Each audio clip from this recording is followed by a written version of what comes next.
마음의 평화를 찾아 떠나는 지혜의 여정, 그 길에 오신 것을 환영합니다. 살다 보면 우리는 수많은 과거의 그림자와 마주하게 됩니다. 기쁨의 순간도 있지만 때로는 후회와 부끄러움으로 얼룩진 기억들이 마음을 무겁게 짓누르기도 합니다.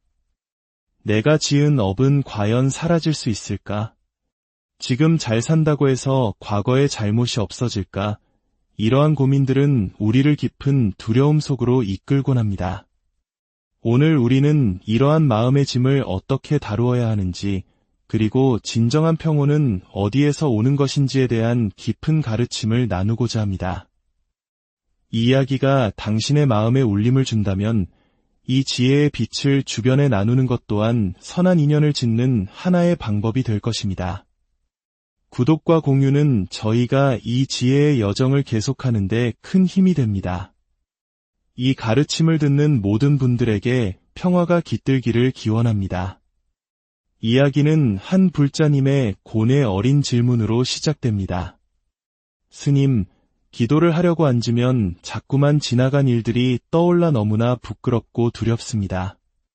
과거에 제가 저질렀던 못된 짓들이 생각나면 지금 착하게 산다고 해서 그 업보를 다 벗어날 수 있을까? 그 과보가 없어지는 것이 아닐 텐데 하는 생각에 겁이 납니다. 다가올 과보를 기꺼이 받을 마음으로 기도해야 한다고 하셨지만 솔직히 너무나 두렵습니다.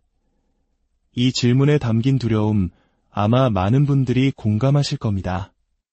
이에 대한 스님의 답변은 명쾌하고 또 단호했습니다. 두려워하지 마십시오. 첫째로, 이 세상에는 좋은 일을 하고도 칭찬은커녕 비난을 받는 경우가 있습니까? 없습니까? 분명히 있습니다. 부처님께서는 그런 비난마저도 기꺼이 받으라고 하셨습니다. 하물며 내가 잘못한 일로 인해 받는 비난과 과보를 어찌 받지 못하겠습니까? 두려움은 왜 생기는 걸까요? 그것은 과보를 받을까 봐 겁을 내기 때문입니다. 하지만 마음을 바꾸어 어떤 과보든 달게 받겠다고 결심하는 순간 두려움은 눈 녹듯 사라집니다. 예를 들어 내가 좋은 일을 하고 칭찬을 기대했는데 오히려 비난이 돌아오면 억울하고 분한 마음이 듭니다. 그 억울함은 누구를 괴롭게 합니까? 바로 나 자신을 괴롭힙니다. 하지만 진정으로 그것이 옳은 일이라면 비난을 받더라도 손해를 보더라도 마땅히 해야 합니다. 길가에 굶주려 죽어가는 사람이 있습니다. 그를 도우면 사람들이 나를 손가락질할지도 모릅니다. 그 비난이 두려워 외면한다면 그것은 진정한 자비심이 아닙니다. 내가 비난을 받고 매를 맞는 한이 있더라도 저 생명을 살려야겠다는 마음, 그것이 바로 보살의 마음입니다. 그러니 좋은 일하고 욕먹는 것을 두려워해서는 안 됩니다. 그것이 마땅히 해야 할 일이라면 어떤 데 가도 감수하고 행해야 합니다. 많은 사람들이 좋은 일을 하면 복을 받을 것이라 기대하지만 현실에서는 비난과 재앙이 따르는 경우가 많아 괴로워합니다. 여기서 중요한 것은 무엇을 하느냐가 아니라 어떤 마음으로 하느냐입니다. 우리에게 아주 친숙한 흥부와 놀부 이야기가 있습니다. 흥부는 다리가 부러진 제비를 보고 불쌍한 마음에 순수하게 치료해 주었습니다. 복을 바라고 한 행동이 아니었습니다. 하지만 그 결과로 큰 복이 찾아왔습니다. 반면 그 광경을 본 놀부는 복에 대한 욕심이 생겼습니다. 그는 일부러 제비 다리를 부러뜨리고 치료해 주었습니다. 복을 바라는 마음, 그 욕심으로 행한 행동의 결과는 무엇이었습니까? 재앙이었습니다. 우리가 복을 바라는 마음도 이와 같습니다. 불쌍한 마음, 자비로운 마음으로 그저 행할 뿐이어야 합니다. 내가 무엇을 바라고 하는 것이 아니라 마땅히 해야 할 일이기 때문에 하는 것입니다. 이것이 바로 무주상보시, 즉 대가를 바라지 않는 베풀매 정신입니다. 인과의 법칙을 굳게 믿는다면 결과가 언제 올지 걱정하거나 두려워할 필요가 없습니다. 좋은 인연을 지으면 반드시 좋은 결과가 따릅니다. 오늘 오지 않으면 내일 올 것이고 이 생에 오지 않으면 다음 생에라도 반드시 옵니다. 그런데 좋은 일을 했는데 복은커녕 비난이 왔다면 이것은 어떻게 받아들여야 할까요?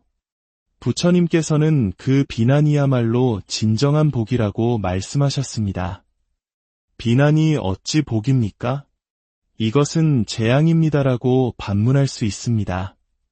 하지만 들어보십시오.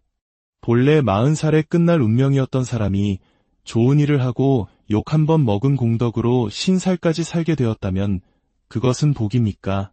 아닙니까? 그보다 더 큰 복은 없습니다. 그래서 예로부터 좋은 일하고 욕먹으면 오래 산다는 말이 생긴 것입니다. 여기서 중요한 것은 좋은 일하고라는 전제입니다.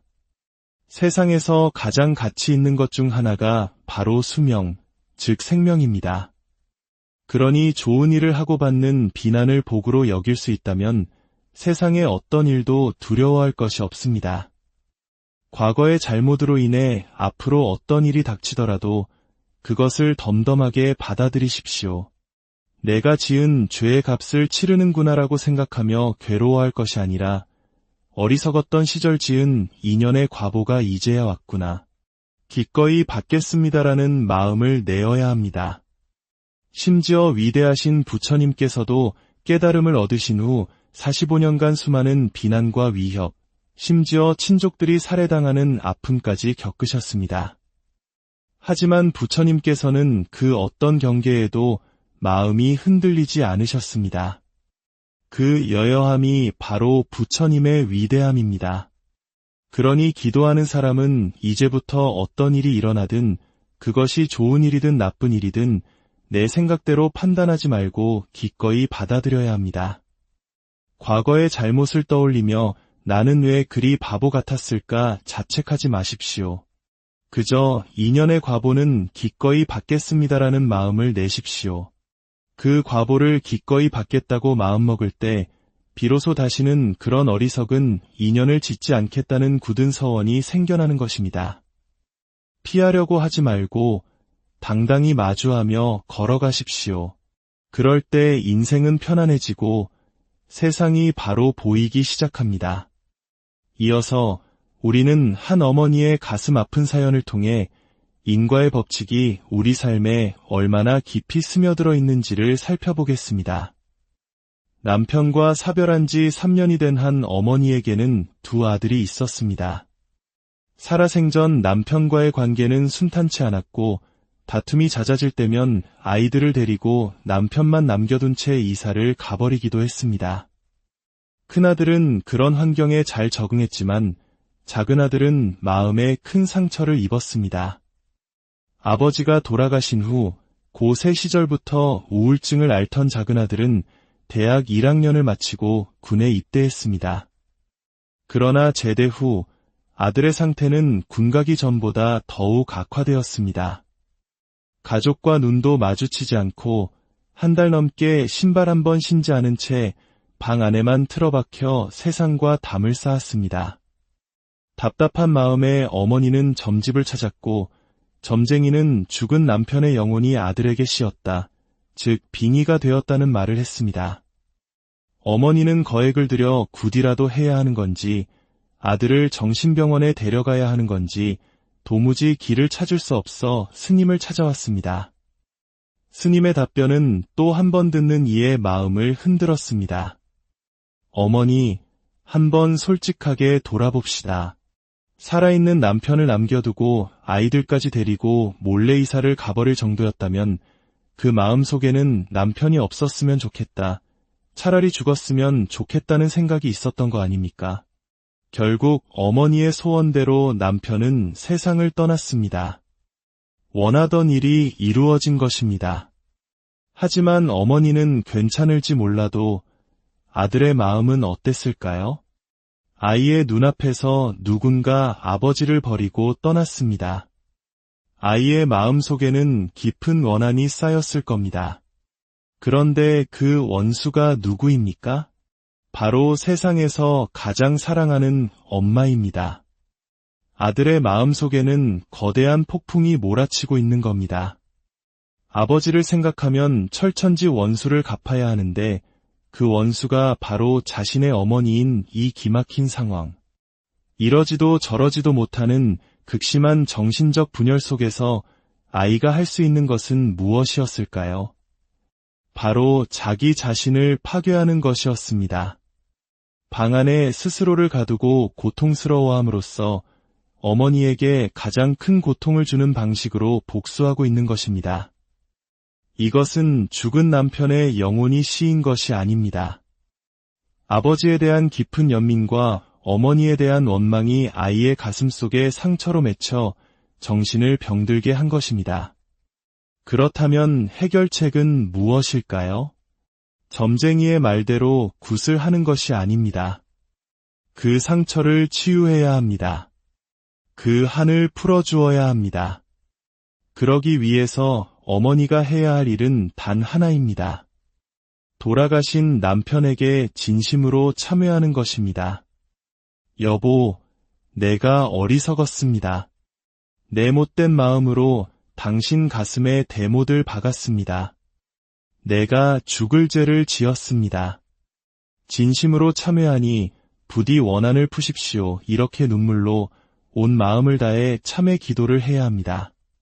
하루에 300배씩 절을 하며 무릎이 닳도록 빌어야 합니다. 아들이 당장 웃으며 방에서 나오기를 바라는 것은 자신이 지은 인과의 무게를 모르는 어리석은 욕심일 뿐입니다. 아들로 인해 내 가슴이 찢어지는 이 고통을 내가 남편에게 주었던 고통의 과보로 여기고 달게 받아야 합니다. 어머니의 지극한 참회가 하늘을 감동시킬 때 그 공덕이 아이에게 미처 언젠가 건강을 되찾을 수도 있겠지만 지금은 결과를 논할 때가 아닙니다. 오직 지극한 마음으로 참회할 때입니다. 오늘 우리는 두 가지 이야기를 통해 삶의 고통과 마주하는 법을 배웠습니다. 과거의 잘못에 대한 두려움, 그리고 가족 간의 얽힌 아픔과 상처. 이 모든 고통의 뿌리는 결국 내가 지은 인연에 있었습니다. 그리고 그 해법 또한 인과의 법칙을 바로 보고 그 결과를 기꺼이 받아들이는 것에 있었습니다. 진정한 자유는 과보를 피하는 데 있는 것이 아니라 내가 지은 인연의 결과를 온전히 받아들이고 참회하며 그 자리에서 새로운 선한 인연의 씨앗을 심는 용기에서 시작됩니다. 당신의 삶에 어떤 그림자가 드리워져 있든 그 그림자로부터 도망치지 마십시오. 그것을 똑바로 마주하고 기꺼이 껴안을 때 비로소 당신의 삶에는 새로운 빛이 비추기, 마음의 평화를 찾아 떠나는 지혜의 여정, 그 길에 오신 것을 환영합니다. 살다 보면 우리는 수많은 과거의 그림자와 마주하게 됩니다. 기쁨의 순간도 있지만 때로는 후회와 부끄러움으로 얼룩진 기억들이 마음을 무겁게 짓누르기도 합니다. 내가 지은 업은 과연 사라질 수 있을까? 지금 잘 산다고 해서 과거의 잘못이 없어질까? 이러한 고민들은 우리를 깊은 두려움 속으로 이끌곤 합니다. 오늘 우리는 이러한 마음의 짐을 어떻게 다루어야 하는지, 그리고 진정한 평온은 어디에서 오는 것인지에 대한 깊은 가르침을 나누고자 합니다. 이 이야기가 당신의 마음에 울림을 준다면 이 지혜의 빛을 주변에 나누는 것 또한 선한 인연을 짓는 하나의 방법이 될 것입니다. 구독과 공유는 저희가 이 지혜의 여정을 계속하는 데 큰 힘이 됩니다. 이 가르침을 듣는 모든 분들에게 평화가 깃들기를 기원합니다. 이야기는 한 불자님의 고뇌 어린 질문으로 시작됩니다. 스님, 기도를 하려고 앉으면 자꾸만 지나간 일들이 떠올라 너무나 부끄럽고 두렵습니다. 과거에 제가 저질렀던 못된 짓들이 생각나면 지금 착하게 산다고 해서 그 업보를 다 벗어날 수 있을까? 그 과보가 없어지는 것이 아닐 텐데 하는 생각에 겁이 납니다. 다가올 과보를 기꺼이 받을 마음으로 기도해야 한다고 하셨지만 솔직히 너무나 두렵습니다. 이 질문에 담긴 두려움, 아마 많은 분들이 공감하실 겁니다. 이에 대한 스님의 답변은 명쾌하고 또 단호했습니다. 두려워하지 마십시오. 첫째로, 이 세상에는 좋은 일을 하고도 칭찬은커녕 비난을 받는 경우가 있습니까? 없습니까? 분명히 있습니다. 부처님께서는 그런 비난마저도 기꺼이 받으라고 하셨습니다. 하물며 내가 잘못한 일로 인해 받는 비난과 과보를 어찌 받지 못하겠습니까? 두려움은 왜 생기는 걸까요? 그것은 과보를 받을까 봐 겁을 내기 때문입니다. 하지만 마음을 바꾸어 어떤 과보든 달게 받겠다고 결심하는 순간 두려움은 눈 녹듯 사라집니다. 예를 들어 내가 좋은 일을 하고 칭찬을 기대했는데 오히려 비난이 돌아오면 억울하고 분한 마음이 듭니다. 그 억울함은 누구를 괴롭게 합니까? 바로 나 자신을 괴롭힙니다. 하지만 진정으로 그것이 옳은 일이라면 비난을 받더라도 손해를 보더라도 마땅히 해야 합니다. 길가에 굶주려 죽어가는 사람이 있습니다. 그를 도우면 사람들이 나를 손가락질할지도 모릅니다. 그 비난이 두려워 외면한다면 그것은 진정한 자비심이 아닙니다.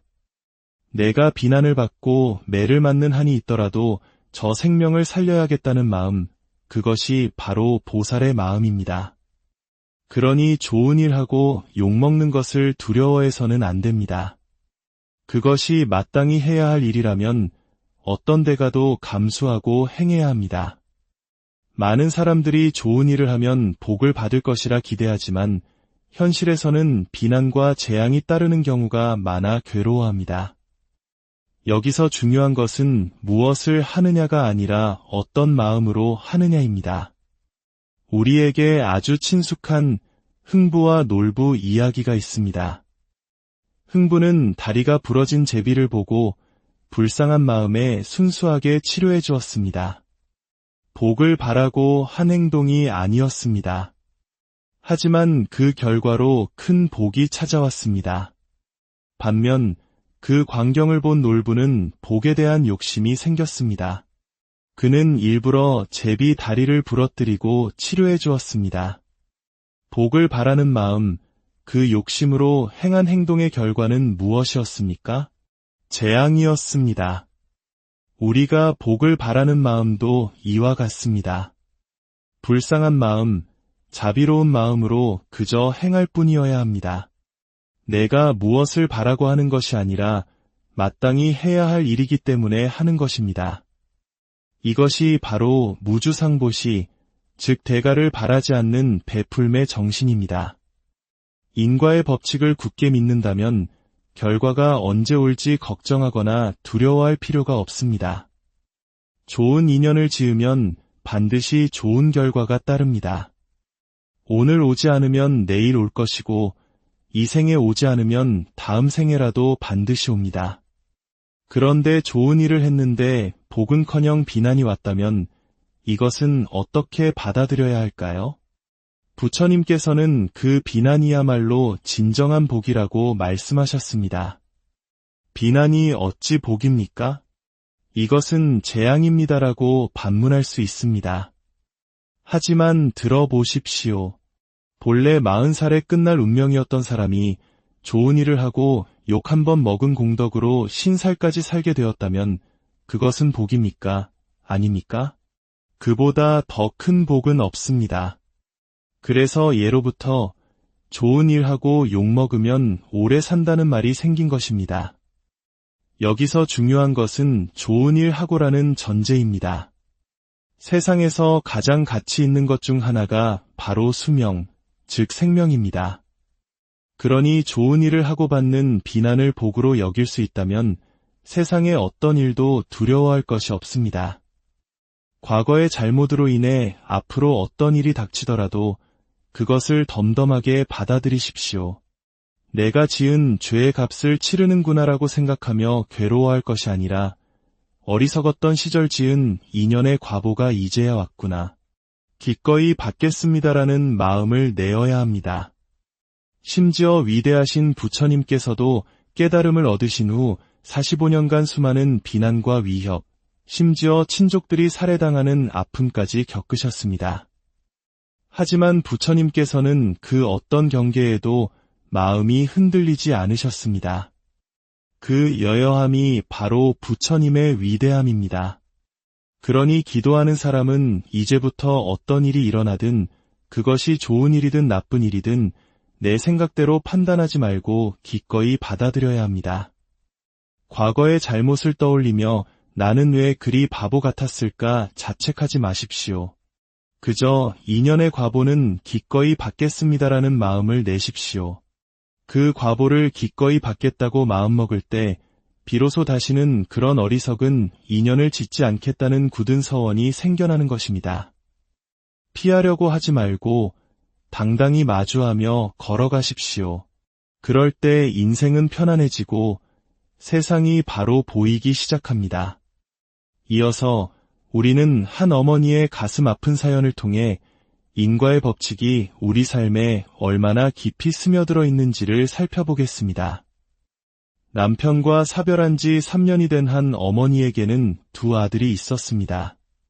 살아생전 남편과의 관계는 순탄치 않았고 다툼이 잦아질 때면 아이들을 데리고 남편만 남겨둔 채 이사를 가버리기도 했습니다.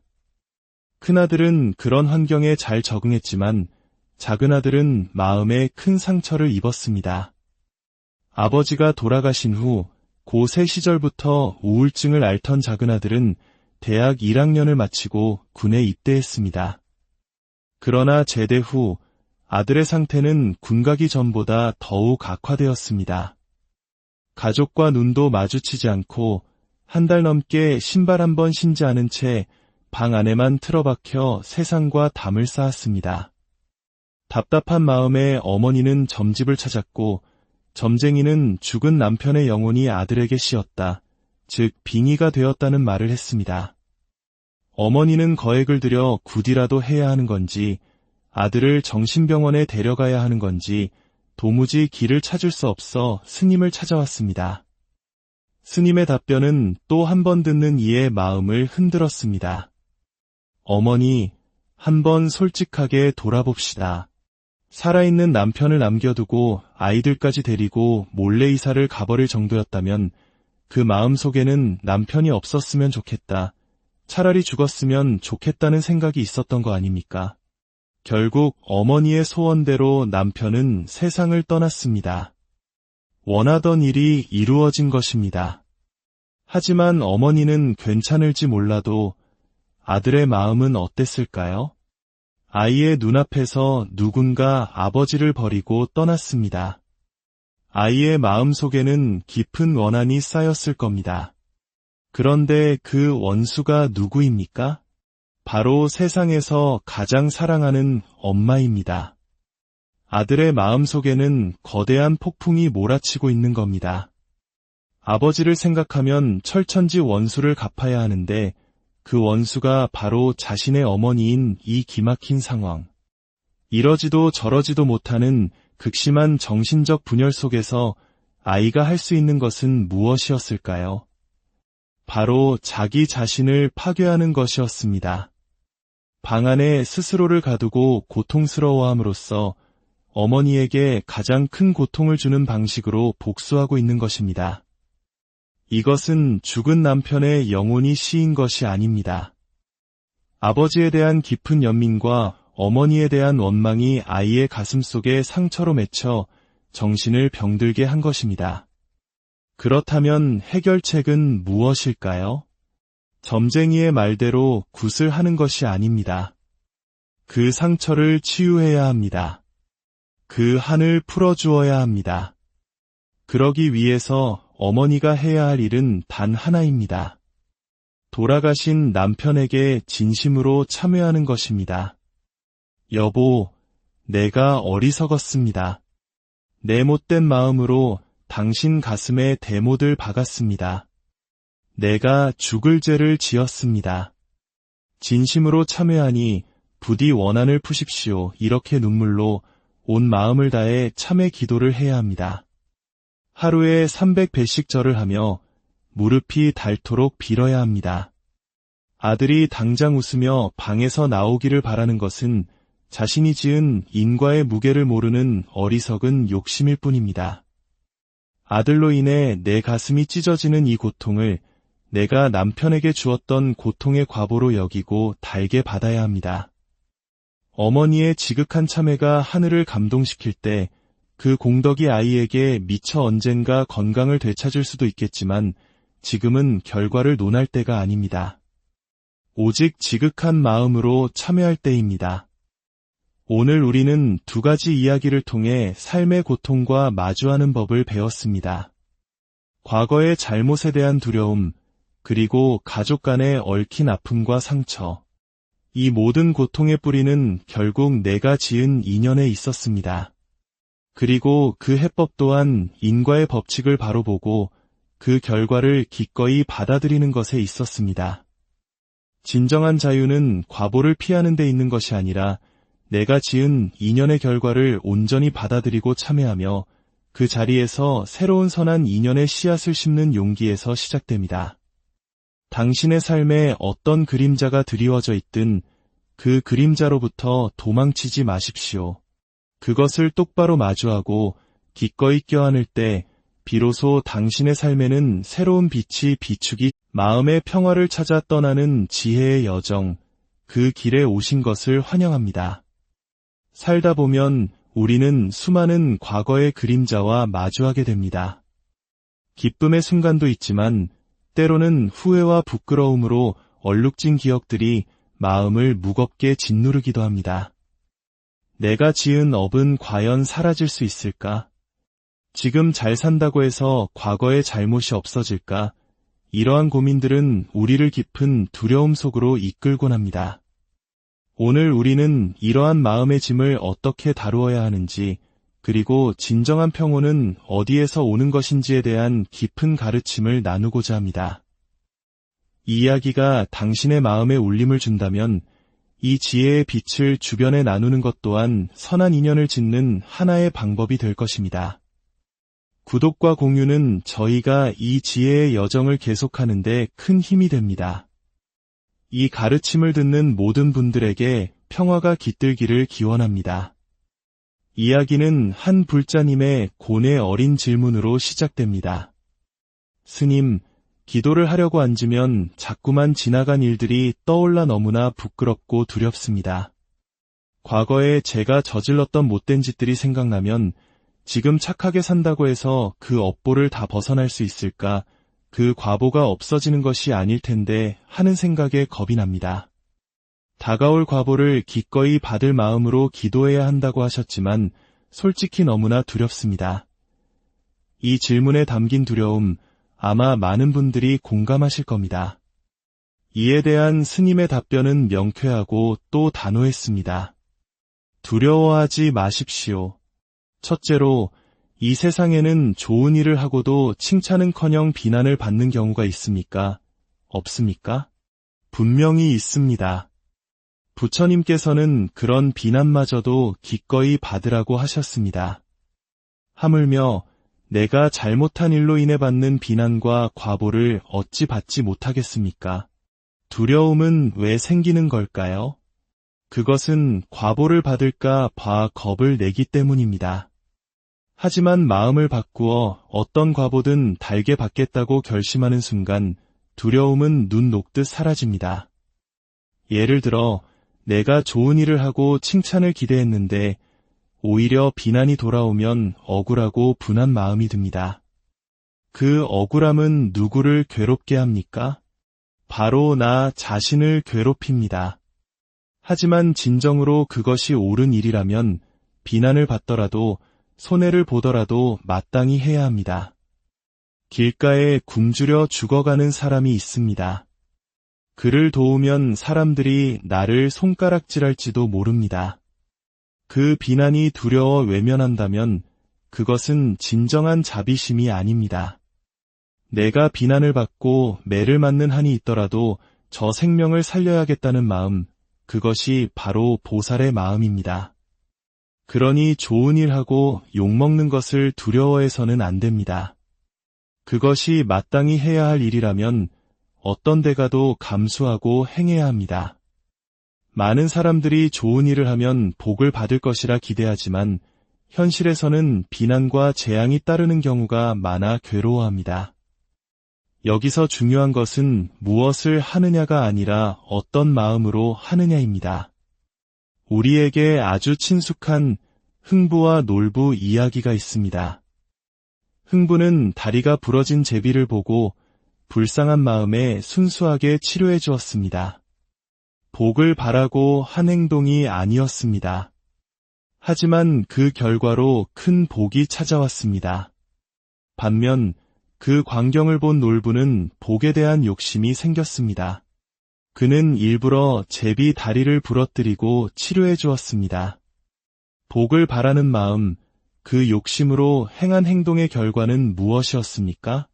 재앙이었습니다. 우리가 복을 바라는 마음도 이와 같습니다. 불쌍한 마음, 자비로운 마음으로 그저 행할 뿐이어야 합니다.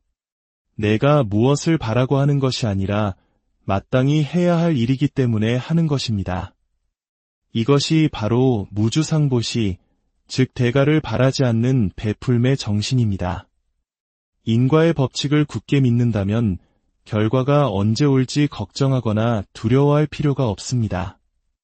좋은 인연을 지으면 반드시 좋은 결과가 따릅니다. 오늘 오지 않으면 내일 올 것이고 이 생에 오지 않으면 다음 생에라도 반드시 옵니다. 그런데 좋은 일을 했는데 복은커녕 비난이 왔다면 이것은 어떻게 받아들여야 할까요?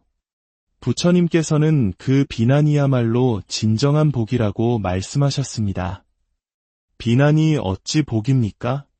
이것은 재앙입니다라고 반문할 수 있습니다. 하지만 들어보십시오. 본래 40살에 끝날 운명이었던 사람이 좋은 일을 하고 욕 한 번 먹은 공덕으로 신살까지 살게 되었다면 그것은 복입니까? 아닙니까? 그보다 더 큰 복은 없습니다. 그래서 예로부터 좋은 일 하고 욕 먹으면 오래 산다는 말이 생긴 것입니다. 여기서 중요한 것은 좋은 일 하고라는 전제입니다. 세상에서 가장 가치 있는 것 중 하나가 바로 수명, 즉 생명입니다. 그러니 좋은 일을 하고 받는 비난을 복으로 여길 수 있다면 세상의 어떤 일도 두려워할 것이 없습니다. 과거의 잘못으로 인해 앞으로 어떤 일이 닥치더라도 그것을 덤덤하게 받아들이십시오. 내가 지은 죄의 값을 치르는구나라고 생각하며 괴로워할 것이 아니라 어리석었던 시절 지은 인연의 과보가 이제야 왔구나. 기꺼이 받겠습니다라는 마음을 내어야 합니다. 심지어 위대하신 부처님께서도 깨달음을 얻으신 후 45년간 수많은 비난과 위협, 심지어 친족들이 살해당하는 아픔까지 겪으셨습니다. 하지만 부처님께서는 그 어떤 경계에도 마음이 흔들리지 않으셨습니다. 그 여여함이 바로 부처님의 위대함입니다. 그러니 기도하는 사람은 이제부터 어떤 일이 일어나든 그것이 좋은 일이든 나쁜 일이든 내 생각대로 판단하지 말고 기꺼이 받아들여야 합니다. 과거의 잘못을 떠올리며 나는 왜 그리 바보 같았을까 자책하지 마십시오. 그저 인연의 과보는 기꺼이 받겠습니다라는 마음을 내십시오. 그 과보를 기꺼이 받겠다고 마음먹을 때 비로소 다시는 그런 어리석은 인연을 짓지 않겠다는 굳은 서원이 생겨나는 것입니다. 피하려고 하지 말고 당당히 마주하며 걸어가십시오. 그럴 때 인생은 편안해지고 세상이 바로 보이기 시작합니다. 이어서 우리는 한 어머니의 가슴 아픈 사연을 통해 인과의 법칙이 우리 삶에 얼마나 깊이 스며들어 있는지를 살펴보겠습니다. 남편과 사별한 지 3년이 된 한 어머니에게는 두 아들이 있었습니다. 살아생전 남편과의 관계는 순탄치 않았고 다툼이 잦아질 때면 아이들을 데리고 남편만 남겨둔 채 이사를 가버리기도 했습니다. 큰아들은 그런 환경에 잘 적응했지만 작은아들은 마음에 큰 상처를 입었습니다. 아버지가 돌아가신 후 고3 시절부터 우울증을 앓던 작은아들은 대학 1학년을 마치고 군에 입대했습니다. 그러나 제대 후 아들의 상태는 군가기 전보다 더욱 악화되었습니다. 가족과 눈도 마주치지 않고 한 달 넘게 신발 한 번 신지 않은 채 방 안에만 틀어박혀 세상과 담을 쌓았습니다. 답답한 마음에 어머니는 점집을 찾았고 점쟁이는 죽은 남편의 영혼이 아들에게 씌었다, 즉 빙의가 되었다는 말을 했습니다. 어머니는 거액을 들여 굿이라도 해야 하는 건지 아들을 정신병원에 데려가야 하는 건지 도무지 길을 찾을 수 없어 스님을 찾아왔습니다. 스님의 답변은 또 한 번 듣는 이의 마음을 흔들었습니다. 어머니, 한번 솔직하게 돌아봅시다. 살아있는 남편을 남겨두고 아이들까지 데리고 몰래 이사를 가버릴 정도였다면 그 마음속에는 남편이 없었으면 좋겠다, 차라리 죽었으면 좋겠다는 생각이 있었던 거 아닙니까? 결국 어머니의 소원대로 남편은 세상을 떠났습니다. 원하던 일이 이루어진 것입니다. 하지만 어머니는 괜찮을지 몰라도 아들의 마음은 어땠을까요? 아이의 눈앞에서 누군가 아버지를 버리고 떠났습니다. 아이의 마음속에는 깊은 원한이 쌓였을 겁니다. 그런데 그 원수가 누구입니까? 바로 세상에서 가장 사랑하는 엄마입니다. 아들의 마음속에는 거대한 폭풍이 몰아치고 있는 겁니다.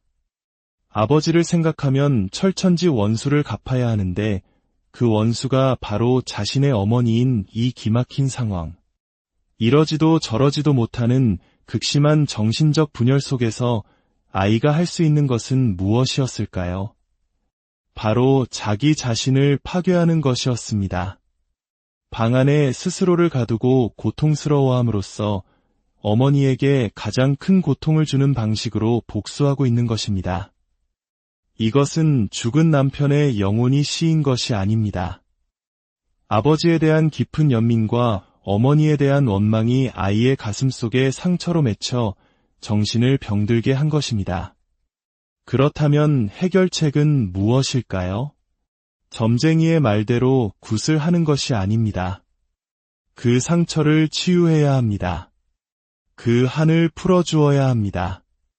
그러기 위해서 어머니가 해야 할 일은 단 하나입니다.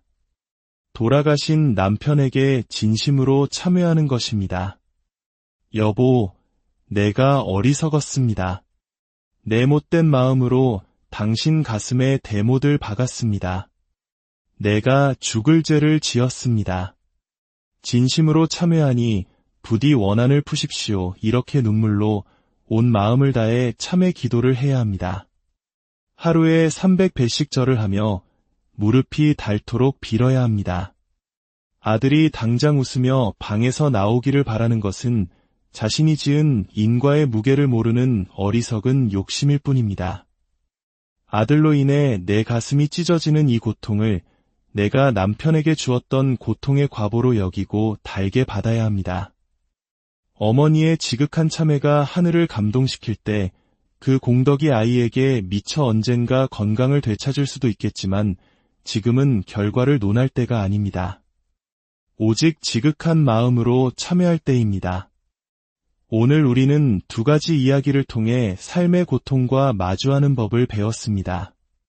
과거의 잘못에 대한 두려움, 그리고 가족 간의 얽힌 아픔과 상처.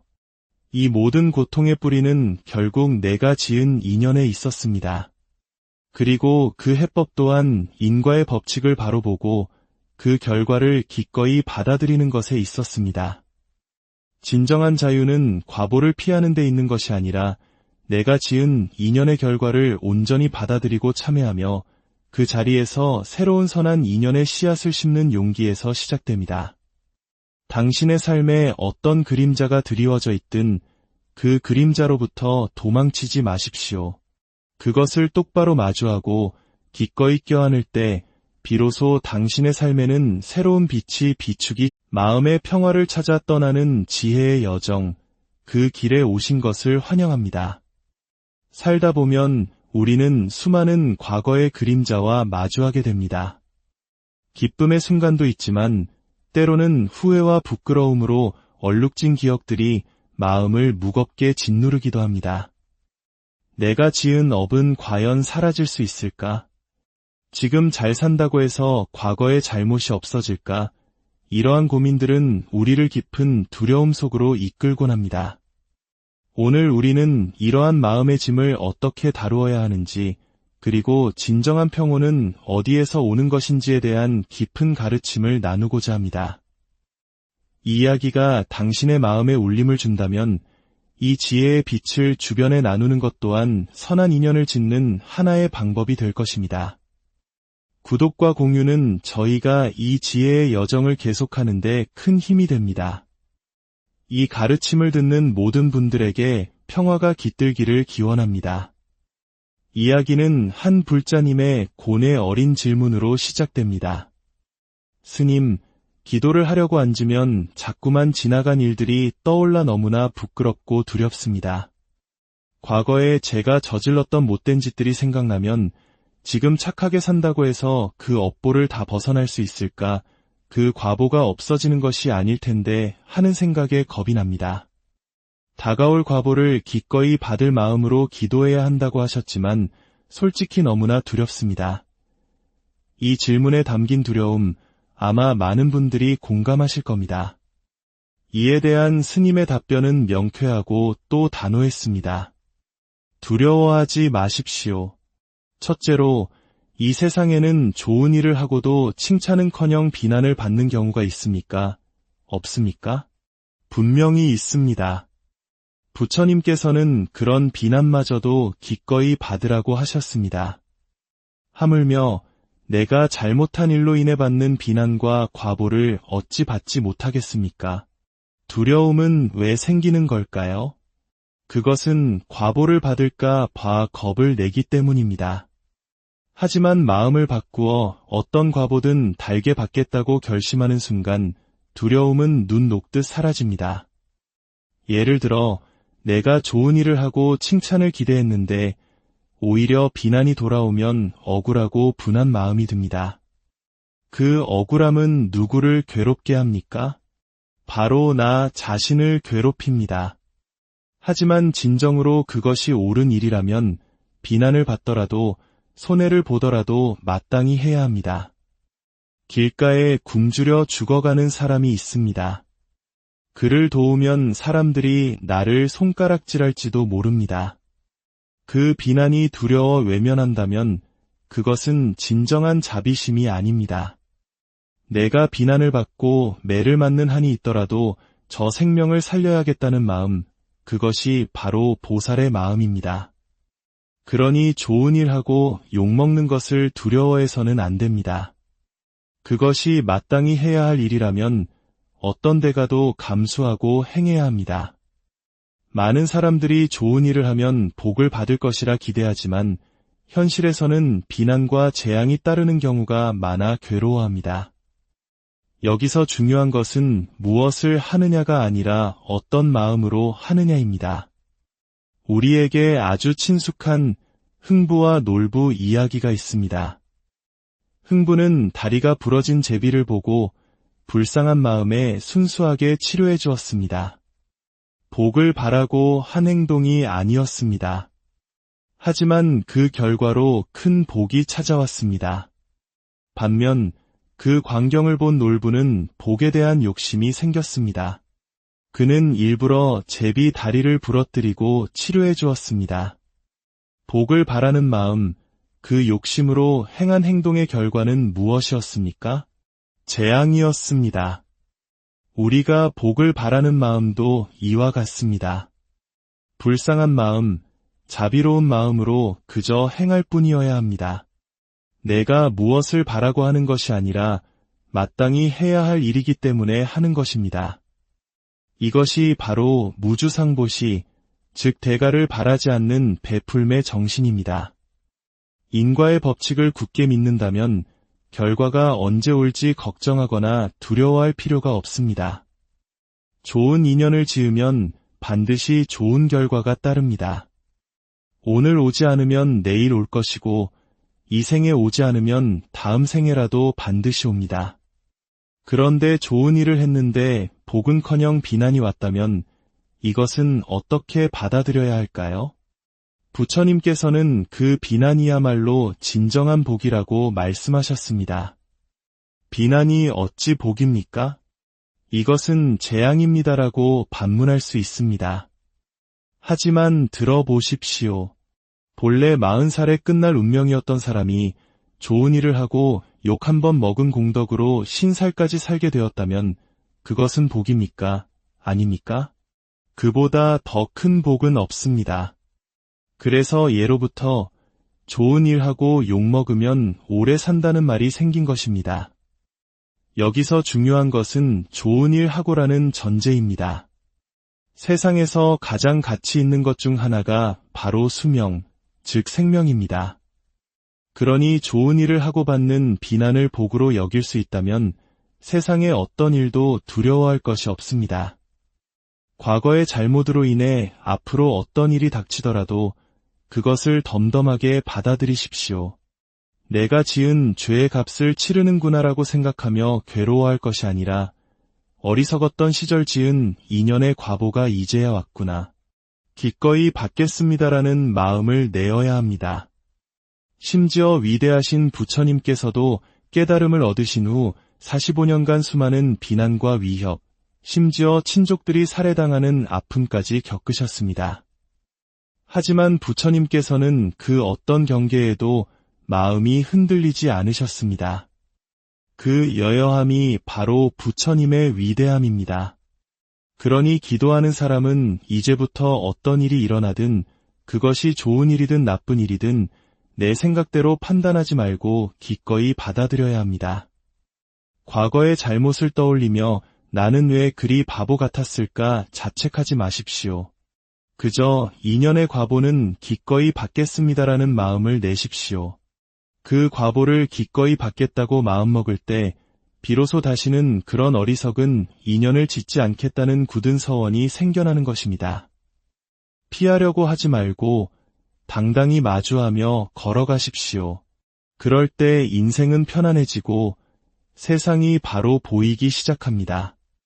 이어서 우리는 한 어머니의 가슴 아픈 사연을 통해 인과의 법칙이 우리 삶에 얼마나 깊이 스며들어 있는지를 살펴보겠습니다. 남편과 사별한 지 3년이 된 한 어머니에게는 두 아들이 있었습니다. 살아생전 남편과의 관계는 순탄치 않았고 다툼이 잦아질 때면 아이들을 데리고 남편만 남겨둔 채 이사를 가버리기도 했습니다. 큰아들은 그런 환경에 잘 적응했지만 작은아들은 마음에 큰 상처를 입었습니다. 아버지가 돌아가신 후 고3 시절부터 우울증을 앓던 작은아들은 대학 1학년을 마치고 군에 입대했습니다. 그러나 제대 후 아들의 상태는 군 가기 전보다 더욱 악화되었습니다. 가족과 눈도 마주치지 않고 한 달 넘게 신발 한 번 신지 않은 채 방 안에만 틀어박혀 세상과 담을 쌓았습니다. 답답한 마음에 어머니는 점집을 찾았고 점쟁이는 죽은 남편의 영혼이 아들에게 씌었다. 즉 빙의가 되었다는 말을 했습니다. 어머니는 거액을 들여 굿이라도 해야 하는 건지 아들을 정신병원에 데려가야 하는 건지 도무지 길을 찾을 수 없어 스님을 찾아왔습니다. 스님의 답변은 또 한 번 듣는 이의 마음을 흔들었습니다. 어머니, 한번 솔직하게 돌아봅시다. 살아있는 남편을 남겨두고 아이들까지 데리고 몰래 이사를 가버릴 정도였다면 그 마음속에는 남편이 없었으면 좋겠다. 차라리 죽었으면 좋겠다는 생각이 있었던 거 아닙니까? 결국 어머니의 소원대로 남편은 세상을 떠났습니다. 원하던 일이 이루어진 것입니다. 하지만 어머니는 괜찮을지 몰라도 아들의 마음은 어땠을까요? 아이의 눈앞에서 누군가 아버지를 버리고 떠났습니다. 아이의 마음속에는 깊은 원한이 쌓였을 겁니다. 그런데 그 원수가 누구입니까? 바로 세상에서 가장 사랑하는 엄마입니다. 아들의 마음속에는 거대한 폭풍이 몰아치고 있는 겁니다. 아버지를 생각하면 철천지 원수를 갚아야 하는데 그 원수가 바로 자신의 어머니인 이 기막힌 상황. 이러지도 저러지도 못하는 극심한 정신적 분열 속에서 아이가 할 수 있는 것은 무엇이었을까요? 바로 자기 자신을 파괴하는 것이었습니다. 방 안에 스스로를 가두고 고통스러워함으로써 어머니에게 가장 큰 고통을 주는 방식으로 복수하고 있는 것입니다. 이것은 죽은 남편의 영혼이 씌인 것이 아닙니다. 아버지에 대한 깊은 연민과 어머니에 대한 원망이 아이의 가슴 속에 상처로 맺혀 정신을 병들게 한 것입니다. 그렇다면 해결책은 무엇일까요? 점쟁이의 말대로 굿을 하는 것이 아닙니다. 그 상처를 치유해야 합니다. 그 한을 풀어주어야 합니다. 그러기 위해서 어머니가 해야 할 일은 단 하나입니다. 돌아가신 남편에게 진심으로 참회하는 것입니다. 여보, 내가 어리석었습니다. 내 못된 마음으로 당신 가슴에 대못을 박았습니다. 내가 죽을 죄를 지었습니다. 진심으로 참회하니 부디 원한을 푸십시오. 이렇게 눈물로 온 마음을 다해 참회 기도를 해야 합니다. 하루에 300배씩 절을 하며 무릎이 닳도록 빌어야 합니다.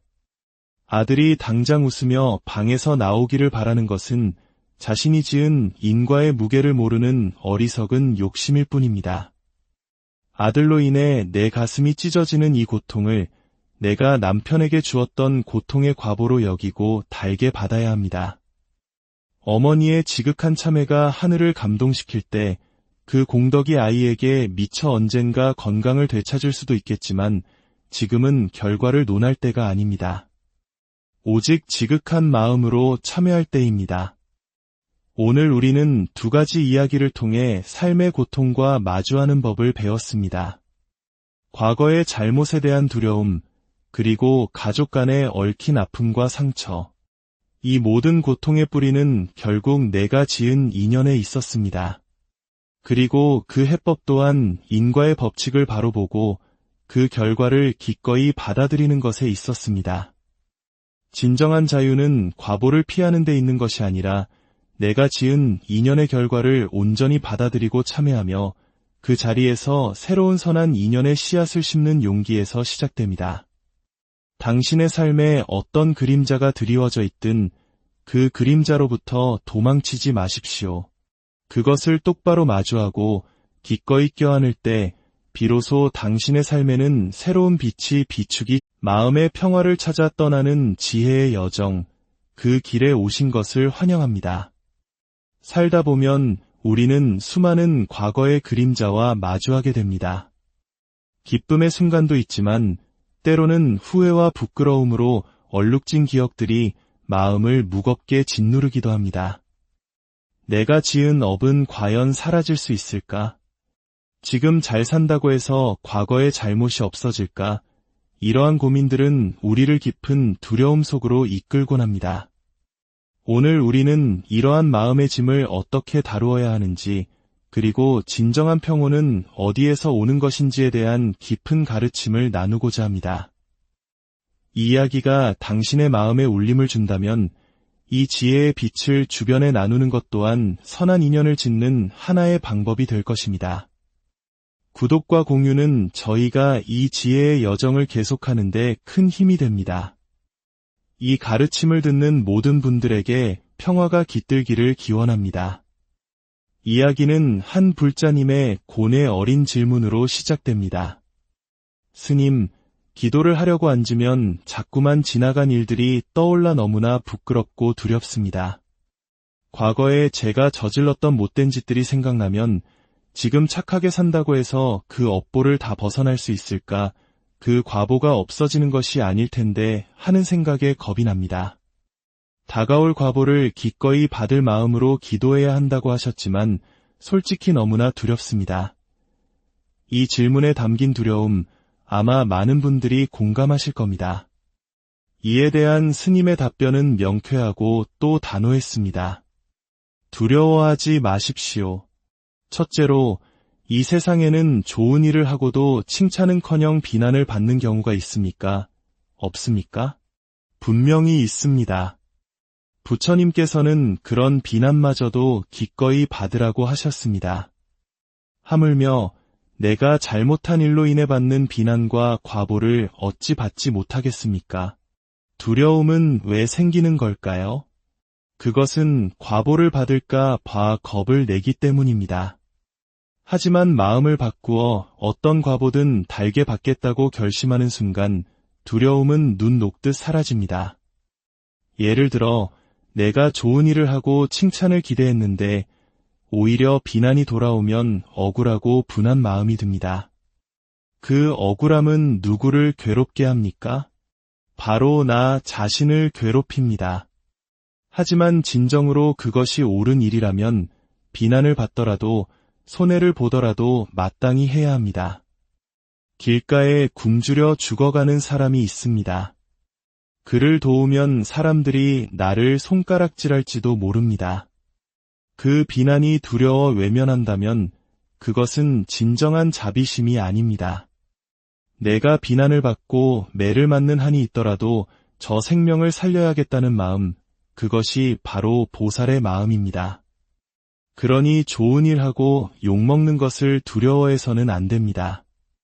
그것이 마땅히 해야 할 일이라면 어떤 대가도 감수하고 행해야 합니다.